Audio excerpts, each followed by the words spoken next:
మధ్యప్రదేశ్లోని సాగర్ ప్రాంతంలోని ఓ మసీదుకు చెందిన స్థలంలో తవ్వకాలు జరుగుతుండగా ఓ ఆశ్చర్యకర ఘటన వెలుగు చూసింది. తవ్వకాల్లో సీతారాముల విగ్రహాలు బయటపడ్డాయి. సాగర్లోని పాపిట్ గ్రామంలో ఈ ఘటన వెలుగు చూసింది. కాగా ఈ విగ్రహాలు లభ్యమైన ప్రాంతంలో ఒకప్పుడు ఆలయం ఉండేదని నిరూపణ అయిందని, ఆ స్థలంలో మళ్లీ ఆలయం నిర్మించాలని తాము కోరుతున్నట్లు సంస్కృతి బచావ్ మంచ్ నాయకుడు ఒక వీడియోలో తెలిపారు.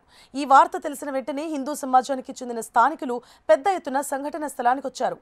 అక్కడ ఒకప్పుడు ఒక ఆలయం ఉందని, ఆ భూమిని చాలా కాలం క్రితమే కొందరు ఆక్రమించుకున్నారని తెలిపారు వారు. ఈలోపే ముస్లింలు కూడా పెద్ద సంఖ్యలో అక్కడికి చేరుకోవడంతో పరిస్థితి ఉద్రిక్తంగా మారింది. విగ్రహాలను కనుగొన్న తర్వాత హిందూ సమాజ సభ్యులు కూడా అక్కడ పూజలు నిర్వహించారు. కొంతమంది ఆ స్థలంలో ఒక చిన్న వేదికను కూడా నిర్మించి దానిపై విగ్రహాలను ప్రతిష్ఠించారు. వేదికను తొలగించడానికి తాము అనుమతించబోమంటూ హెచ్చరికలు జారీ చేశారు. దీనిపై ముస్లింలు అభ్యంతరం వ్యక్తం చేస్తున్నారు. దీంతో పోలీసులు రంగప్రవేశం చేశారు. గ్రామంలో ఎలాంటి అవాంఛనీయ సంఘటనలు జరగకుండా పికెటింగ్ ఏర్పాటు చేశారు. పరిస్థితిని నియంత్రించడానికి రెండు వర్గాల మధ్య ఎలాంటి ఘర్షణలు జరగకుండా నిరోధించడానికి అధికారులు ప్రయత్నాలు చేస్తున్నారు.